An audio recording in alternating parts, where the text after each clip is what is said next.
J'ai à cœur de consacrer quelques instants à trois sujets qui sont le sang, la croix et le nom du Seigneur Jésus. Chacun d'eux a son importance qui lui est propre.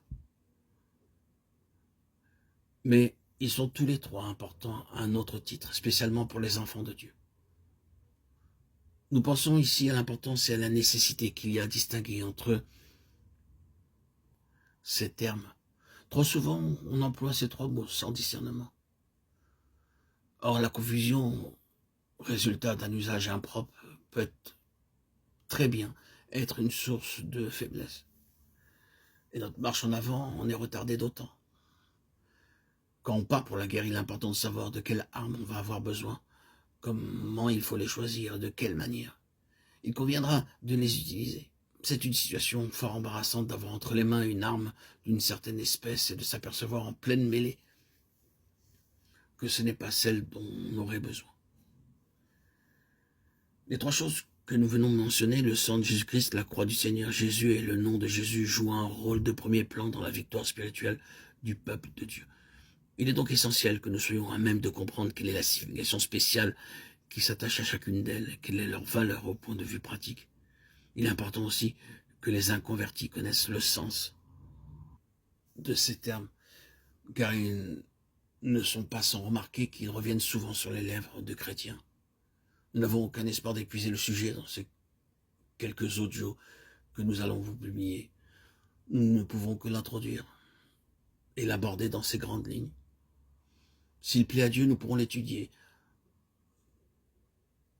en écoutant et écoutant ces audios. Commençons dès à présent et prenons pour commencer le sang de Christ. De nombreux passages y font de fréquentes allusions. Ils ne représentent pourtant qu'une petite partie de tout ce que la parole de Dieu a à nous dire sur ce sujet. Le sang du Seigneur Jésus, c'est ce que nous avons d'emblée à souligner, se rapporte en tout premier lieu au péché et à la rédemption qui donne la vie. C'est là le domaine particulier dans lequel il exerce ses effets. J'aimerais que vous puissiez prendre votre Bible maintenant en gardant sous les yeux l'affirmation suivante. Si vous étudiez la chose de près, nous ne pouvons pas le faire ici. Vous verrez à quel point toute la parole de Dieu manifeste que c'est bien dans ce sens-là que le sang de Jésus exerce ses effets. Le sang se rapporte à la purification, à la rédemption et à la vie qui est la conséquence de l'une et de l'autre. Autrement dit, le sang est en étroite corrélation avec le péché et avec tout le terrain que Satan occupe de plein droit à cause du péché.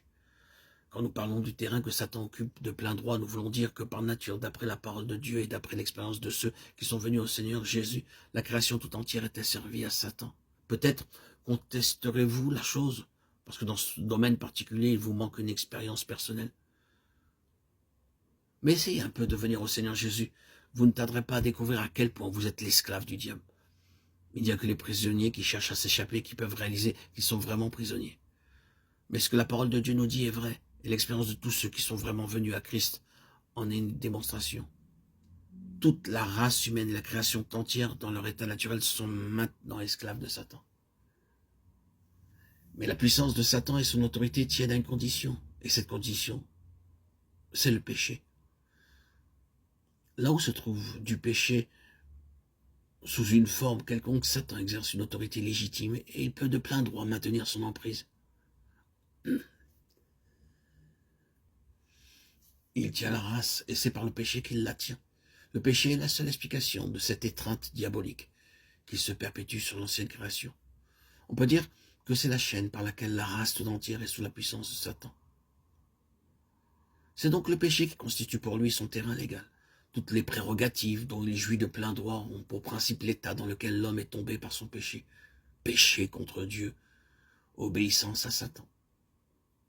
Le sang, donc, se rapporte au péché et à tout le terrain légalement occupé par Satan. Condamnation et mort.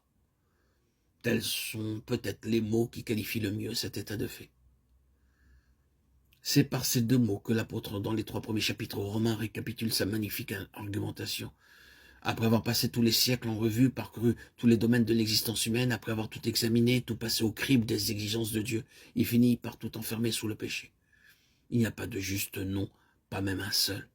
Et par l'esprit, il prononce le verdict. Tous sont sous la condamnation et par conséquent, tous sont sous la mort.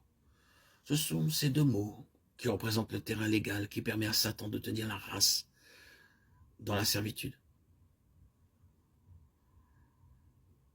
Si quelqu'un n'est pas sauvé, la première chose qu'il lui faut, c'est le sang de Jésus. Il n'y a pas d'autre recours possible pour lui. Sans effusion de sang, il n'y a pas de pardon. Le pécheur inconverti consciemment ou non est véritablement un esclave du diable, un prisonnier de Satan. Peut-être ne le sait-il pas, mais cela ne change rien à l'état de fait. Or, le sang de Jésus touche à cet abîme de condamnation et de mort, dans ce sens qu'il est du côté de la vie, l'instrument du rachat de la condamnation et de la mort. Ici, rachat veut dire la rédemption. Reconnaître le sens et la valeur du sang de Jésus, tel est, pour l'inconverti, le tout premier pas du côté de la délivrance. Nous ne parviendrons jamais jusqu'à Dieu par un autre chemin.